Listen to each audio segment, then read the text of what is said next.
ओम शांति। साकार मुरली 29 जनवरी 2021। मीठे बच्चे, ग्रेट ग्रेट ग्रैंडफादर अर्थात सर्व धर्म पिताओं का भी आदि पिता है प्रजापिता ब्रह्मा, जिसके ऑक्यूपेशन को तुम बच्चे ही जानते हो। प्रश्न: कर्मों को श्रेष्ठ बनाने की युक्ति क्या है? उत्तर: इस जन्म का कोई भी कर्म बाप से छिपाओ नहीं। श्रीमत के अनुसार कर्म करो तो हर कर्म श्रेष्ठ होगा। सारा मदार कर्मों के ऊपर है। अगर कोई पाप कर्म करके छिपा लेते तो उसका 100 गुना दंड पड़ता। पाप वृद्धि को पाते रहते, बाप से योग टूट जाता, फिर ऐसे छिपाने वालों की सत्यानाश हो जाती। इसलिए सच्चे बाप के साथ सच्चे रहो। ओम शांति। मीठे मीठे सिकीलदे बच्चे यह तो समझते हैं इस पुरानी दुनिया में अब थोड़े दिन के हम मुसाफिर हैं। दुनिया के मनुष्य तो समझते हैं 40,000 वर्ष यहाँ और रहने का है। तुम बच्चों को तो निश्चय है ना, यह बातें भूलो नहीं। यहाँ बैठे हो तो तुम बच्चों को अंदर में बहुत गदगद होना चाहिए। इन आंखों से जो कुछ देखते हो यह तो विनाश होने का है। आत्मा तो अविनाशी है, यह भी बुद्धि में है। हम आत्मा ने पूरे 84 जन्म लिए हैं। अब बाप आया है ले जाने के लिए। पुरानी दुनिया जब पूरी होती है तब बाप आते हैं नई दुनिया बनाने। नई दुनिया से पुरानी, फिर पुरानी दुनिया से नई दुनिया। इस चक्र का तुम्हारी बुद्धि में ज्ञान है। अनेक बार हमने यह चक्र लगाया है। अभी यह चक्र पूरा होता है, फिर नई दुनिया में हम थोड़े से देवताएं ही रहेंगे, मनुष्य नहीं होंगे। अभी हम मनुष्य से देवता बन रहे हैं, यह तो पक्का निश्चय है ना। बाकी कर्मों पर ही सारा मदार है। मनुष्य उल्टा कर्म करते हैं तो वह अंदर खाता जरूर है। इसलिए बाप पूछते हैं इस जन्म में ऐसे कोई पाप तो नहीं किए हैं। यह है ही छीछी रावण राज्य। यह भी तुम समझते हो।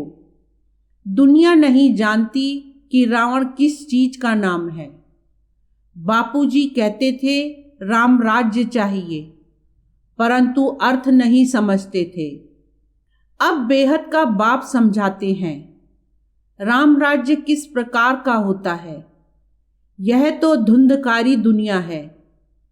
अभी बेहद का बाप बच्चों को वर्षा दे रहे हैं। अभी तुम भक्ति नहीं करते हो। अभी बाप का हाथ मिला है। बाप के सहारे बिगर तुम विषय वैतरणी नदी में गोते खाते रहते थे। आधा कल्प है ही भक्ति। ज्ञान मिलने से तुम नई दुनिया सतयुग में चले जाते हो। अभी तुम बच्चों को यह निश्चय है हम बाबा को याद करते करते पवित्र बन जाएंगे, फिर पवित्र राज्य में आएंगे। यह ज्ञान भी अभी पुरुषोत्तम संगम युग पर तुमको मिलता है। यह है पुरुषोत्तम संगम युग, जबकि तुम चींटी से गुलगुल, कांटों से फूल बन रहे हो। कौन बनाते हैं? बाप। बाप को जाना है। हम आत्माओं का वह बेहद का बाप है। लौकिक बाप को बेहद का बाप नहीं कहेंगे। पारलौकिक बाप आत्माओं के हिसाब से सबका बाप है। फिर ब्रह्मा का भी ऑक्यूपेशन चाहिए ना। तुम बच्चे सबका ऑक्यूपेशन जान चुके हो। विष्णु के भी ऑक्यूपेशन को जानते हो। कितना सजा हुआ है। स्वर्ग का मालिक है ना। यह तो संगम का ही कहेंगे। मूल वतन, सूक्ष्म वतन, स्थूल वतन, वह भी संगम में आते हैं ना। बाप समझाते हैं पुरानी दुनिया और नई दुनिया का यह संगम है। पुकारते भी हैं, हे पतित पावन आओ। पावन दुनिया है नई दुनिया और पतित दुनिया है पुरानी दुनिया। यह भी जानते हो बेहद के बाप का भी पार्ट है, क्रिएटर डायरेक्टर है ना। सब मानते हैं तो जरूर उनकी कोई तो एक्टिविटी होगी ना। उनको आदमी नहीं कहा जाता है, उनको तो शरीर नहीं है। बाकी सबको या तो मनुष्य या देवता कहेंगे। शिव बाबा को तो ना देवता ना मनुष्य कह सकते, क्योंकि उनको शरीर ही नहीं है। यह तो टेम्परेरी लिया है। खुद कहते हैं मीठे मीठे बच्चों को मैं शरीर बिगर राजयोग कैसे सिखलाऊं। मुझे मनुष्यों ने ठीक कर भीतर में कह दिया है, परंतु अभी तो तुम बच्चे समझते हो मैं कैसे आता हूं। अभी तुम राजयोग सीख रहे हो, कोई मनुष्य तो सिखला न सके। देवताओं ने सतयुगी राजाई कैसे ली, जरूर पुरुषोत्तम संगम युग पर राजयोग सीखे होंगे। तो यह सिमरण कर अभी तुम बच्चों को अतः खुशी होनी चाहिए। हमने अब 84 का चक्र पूरा किया है। बाप कल्प कल्प आते हैं। बाप खुद कहते हैं यह बहुत जन्मों के अंत का जन्म है। श्री कृष्ण जो प्रिंस था सतयुग का, वही फिर 84 का चक्र लगाते हैं। तुम शिव के तो 84 जन्म बताएंगे नहीं, तुम्हारे में भी नंबरवार पुरुषार्थ अनुसार जानते हैं। माया बहुत कड़ी है, किसको भी छोड़ती नहीं। यह बाप अच्छी रीति जानते हैं। ऐसे मत समझो बाप कोई अंतर्यामी है, नहीं, सबकी एक्टिविटी से जानते हैं। समाचार आते हैं माया एकदम कच्चा पेट में डाल देती है। ऐसी बहुत बातें तुम बच्चों को मालूम नहीं पड़ती, बाप को तो सब मालूम पड़ता है। मनुष्य फिर समझते हैं बाबा अंतर्यामी हैं। बाप कहते हैं मैं अंतर्यामी नहीं हूँ। हर एक की चलन से सब मालूम पड़ता है। बहुत छीछी चलन चलते हैं। बाप बच्चों को खबरदार करते हैं, माया से संभालना है। माया ऐसी है किसी न किसी रूप में एकदम हप कर लेती है। फिर भल बाप समझाते हैं तो भी बुद्धि में नहीं बैठता। इसलिए बच्चों को बहुत खबरदार रहना है। काम महाशत्रु है, मालूम भी ना पड़े कि हम विकार में गए हैं। ऐसे भी होता है, इसलिए बाप कहते हैं कुछ भी भूल आदि होती है तो साफ बताओ, छिपाओ मत, नहीं तो 100 गुना पाप हो जाएगा। जो अंदर में खाता रहेगा एकदम गिर पड़ेंगे। सच्चे बाप के साथ बिल्कुल सच्चा होना चाहिए, नहीं तो बहुत बहुत घाटा है। माया इस समय तो बहुत कड़ी है। यह रावण की दुनिया है। हम इस पुरानी दुनिया को याद ही क्यों करें। हम तो नई दुनिया को याद करें जहां अब जा रहे हैं। बाप नया मकान बनाते हैं तो बच्चे समझते हैं ना हमारे लिए मकान बन रहा है। खुशी रहती है।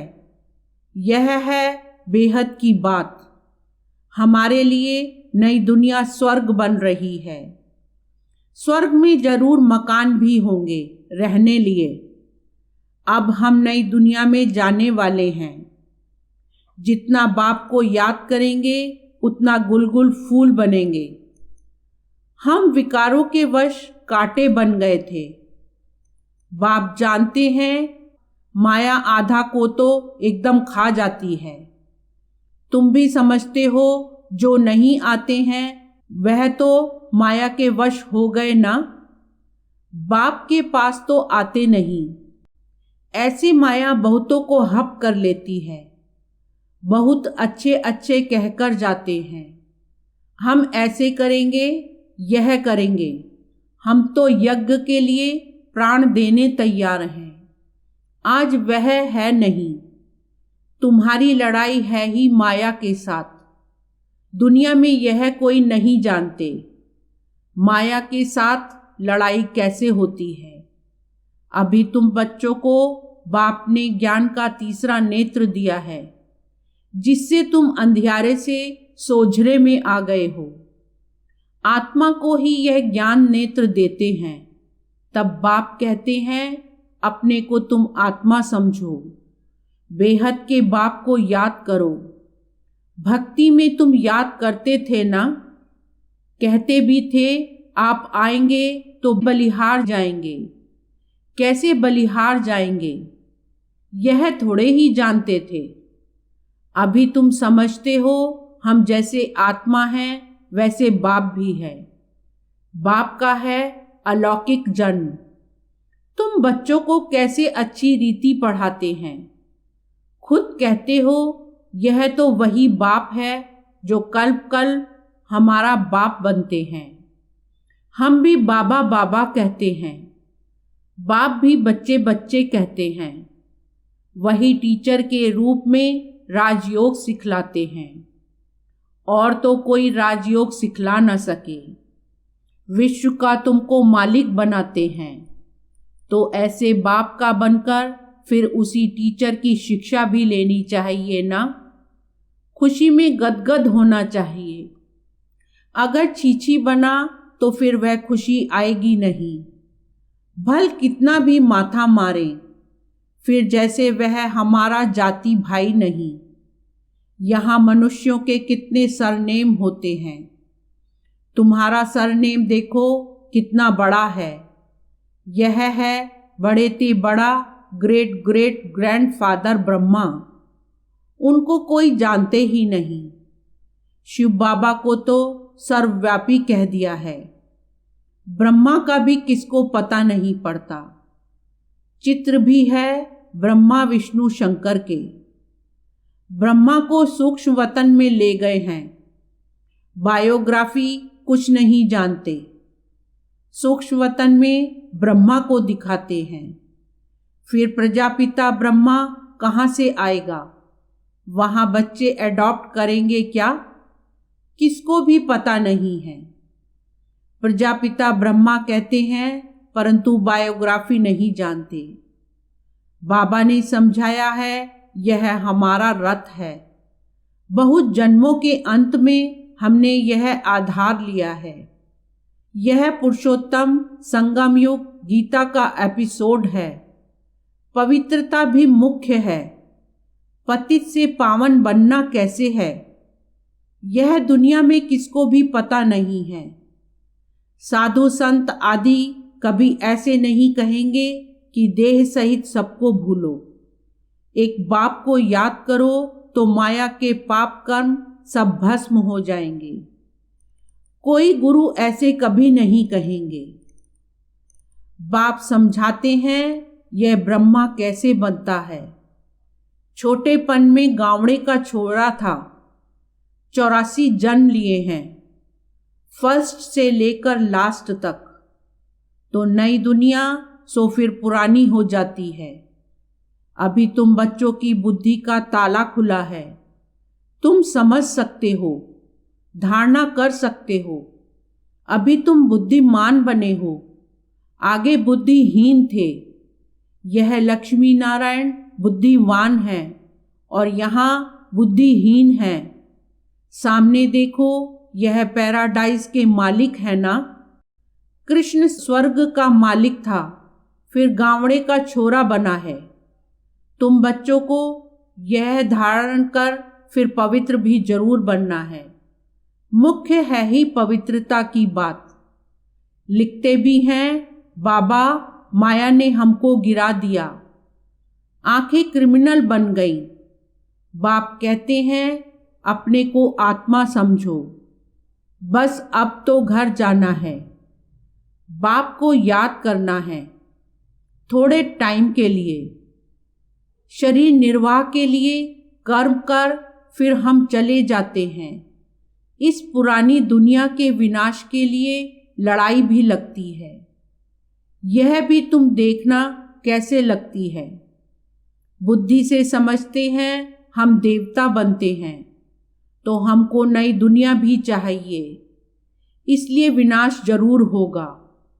हम अपनी नई दुनिया स्थापन कर रहे हैं श्रीमत पर। बाप कहते हैं मैं तुम्हारी सेवा में उपस्थित होता हूँ। तुमने डिमांड की है कि हम पतितों को आकर पावन बनाओ, तो तुम्हारे कहने से मैं आया हूँ। तुमको रास्ता बताता हूँ, बहुत सहज, मन मना भव। भगवानो वाच है ना, सिर्फ कृष्ण का नाम दे दिया है। बाप के नेक्स्ट हैं कृष्ण। यह परम धाम का मालिक, वह विश्व का मालिक। सूक्ष्म वतन में तो कुछ होता ही नहीं है। सभी से नंबर 1 है श्री कृष्ण, जिसको बहुत प्यार करते हैं। बाकी तो पीछे पीछे आए हैं। स्वर्ग में तो सभी जा ना सके, तो मीठे मीठे बच्चों को हड्डी खुशी रहनी चाहिए। आर्टिफिशियल खुशी नहीं चल सकती। बाहर से किस्म किस्म के बच्चे बाबा के पास आते थे, कब पवित्र नहीं रहते। बाबा समझाते थे विकार में जाते हो तो फिर आते ही क्यों हो। कहते थे क्या करें, रह नहीं सकते। रोज आता हूँ, ना जाने कब कोई ऐसा तीर लग जाए। आप बिगर सद्गति कौन करेंगे। आकर बैठ जाते थे। माया बड़ी प्रबल है, निश्चय भी होता है। बाबा हमको पतित से पावन गुलगुल बनाते हैं, परंतु क्या करें, फिर भी सच तो बोलता था। अब जरूर वह सुधर गया होगा। उनको यह निश्चय था, इन द्वारा ही हम सुधरेंगे। इस समय कितने एक्टर्स हैं, एक के फीचर्स ना मिले दूसरे से, फिर कल्प बाद उस ही फीचर से पार्ट रिपीट करेंगे। आत्माएं तो सब फिक्स है ना। सभी एक्टर्स बिल्कुल एक्यूरेट पार्ट बजाते रहते हैं, कुछ भी फर्क हो नहीं सकता। सभी आत्माएं अविनाशी हैं, उनमें पार्ट भी अविनाशी नूंधा हुआ है। कितनी समझाने की बातें हैं, कितना समझाते हैं, फिर भी भूल जाते हैं, समझा नहीं सकते हैं। यह भी ड्रामा में होना है। हर कल्प राजाई तो स्थापन होती ही है। सतयुग में आते ही थोड़े हैं, सो भी नंबरवार। यहाँ भी नंबरवार है ना। एक का पार्ट एक ही जाने, दूसरा कोई जान नहीं सकता। अच्छा, मीठे मीठे सिकीलदे बच्चों प्रति माता पिता बाप दादा का याद प्यार और गुड मॉर्निंग। रूहानी बाप की रूहानी बच्चों को नमस्ते। रूहानी बच्चों की रूहानी बाप को नमस्ते। धारणा के लिए मुख्य सार। फर्स्ट पॉइंट, सच्चे बाप के साथ सदा सच्चा रहना है। बाप पर पूरा पूरा बलिहार जाना है। सेकंड पॉइंट, ज्ञान को धारण कर बुद्धिवान बनना है। अंदर से हड्डी जिगरी खुशी में रहना है। कोई भी श्रीमत के विरुद्ध काम करके खुशी गुम नहीं करनी है। वरदान, ज्ञान की गुह्य बातों को सुनकर उन्हें स्वरूप में लाने वाले ज्ञानी तू आत्मा भव। सार, ज्ञानी तू आत्माएं हर बात के स्वरूप का अनुभव करती हैं। जैसे सुनना अच्छा लगता है, गुह्य भी लगता है, लेकिन सुनने के साथ साथ समाना अर्थात स्वरूप बनना, इसका भी अभ्यास होना चाहिए। मैं आत्मा निराकार हूँ, यह बार बार सुनते हो, लेकिन निराकार स्थिति के अनुभवी बनकर सुनो। जैसी पॉइंट वैसा अनुभव। इससे शुद्ध संकल्पों का खजाना जमा होता जाएगा और बुद्धि इसी में बिजी होगी, तो व्यर्थ संकल्पों से सहज किनारा हो जाएगा। स्लोगन: नॉलेज एवं अनुभव की डबल अथॉरिटी वाले ही मस्त फकीर रमता योगी हैं। ओम शांति।